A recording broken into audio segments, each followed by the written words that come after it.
Hey, what's going on, guys? Kalamazi here, and welcome back to another Battle for Azeroth Mythic Plus dungeon run. This time we're taking a look at a Motherlode 7 with Tyrannical, Raging, and Necrotic. The Motherlode recently received a pretty big design overhaul on a build, so I was pretty excited to get in here and see how it actually looked. Then before we get too far into the run, I did want to mention that my 30 Days of WoW Game Time giveaway is over, and the winner has been contacted by email, so be sure to check your email that you provided for the contest. If you are not the winner, I will be holding another giveaway very soon, so be sure to check back for more info. I'm back to playing Destruction Mythic Plus a good bit after testing each spec and how it felt. The talents that I ran here are pretty similar to what I was running before Destruction, and the spec still feels pretty great. There is a very small lift for Channel Demon Fire and a 15% damage buff to Conflagrate via the Flashover talent from the last time we ran Mythic Plus Destruction, so it's going to be interesting to see if the changes translate to some noticeable contribution changes in the end. Sadly, the Warcraft logs report I had for this run did not even upload for some reason, but we do still have the in-game damage meter, and I was able to pull the breakdown for the last two bosses and the overall damage before it was cleared at the end of the run. I will have timestamps in the description if you want to simply skip to each boss attempt and forego the trash pulls that were done, but there were actually some pretty big and also interesting trash pulls made in the run, so it'll probably be worth your time to watch those.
company thanks you for your patronage.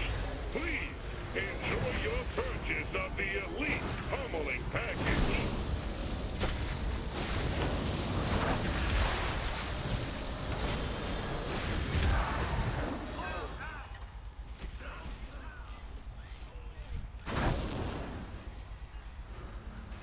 The first boss is the coin-operated Crowd Pummeler, which has a lot of AoE effects that do hit pretty hard in a tyrannical setting. Precise movement is required by your tank to keep distance between the group and the boss with certain abilities, and other group members are also required to kick the bombs he throws out back at him before they explode, dealing massive amounts of damage to the group. Systems engaged. Commence pummeling. Voltage increased.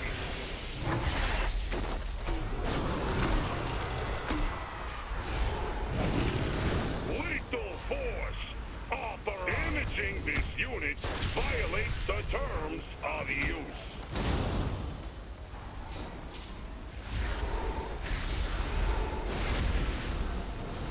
Voltage increased.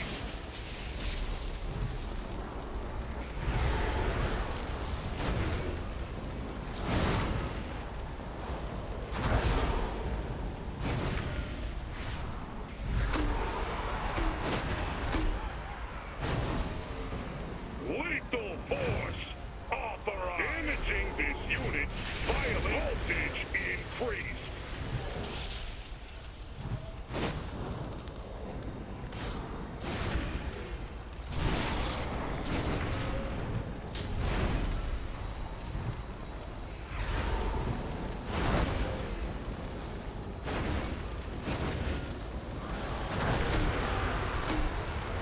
Voltage increased.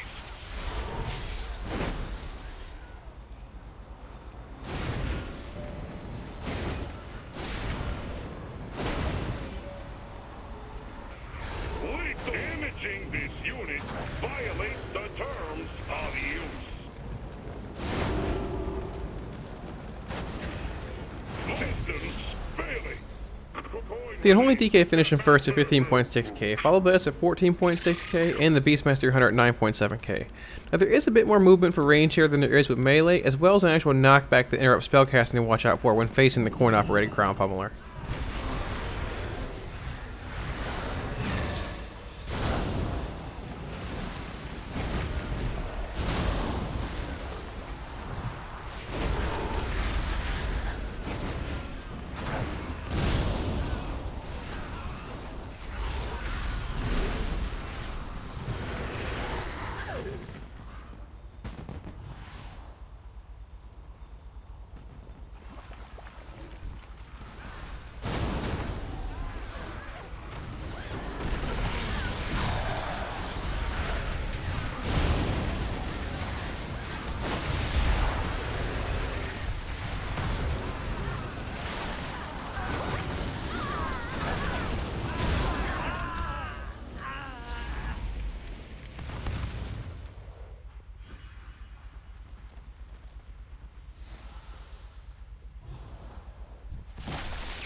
closer and don't mumble.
Sir and/or ma'am.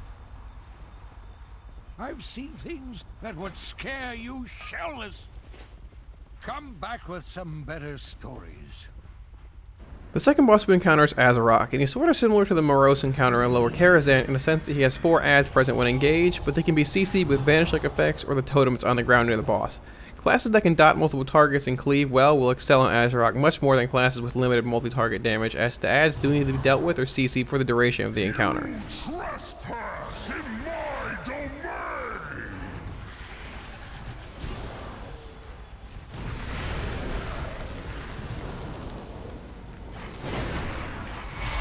The ground will consume you! Unleash your power!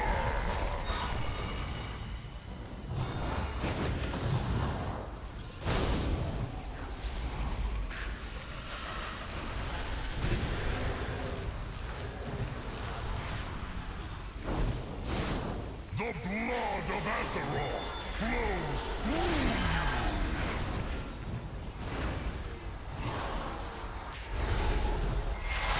The ground will consume you!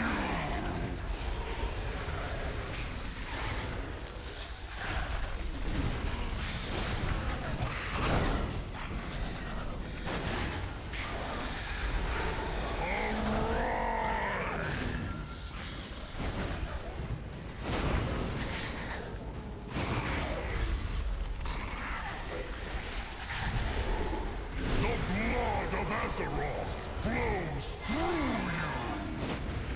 The wounds must be... At the end of the fight, we finished in second at 11.6k DPS. The Unholy DK was in first at 15.2k, and the Beastmastery Hunter was in third at 10.3k. As I mentioned before the fight, it greatly benefits classes like Unholy DKs or even Affliction Warlocks who are able to spread their dots early onto the ads and then maintain them while generating resources to pump back into the boss.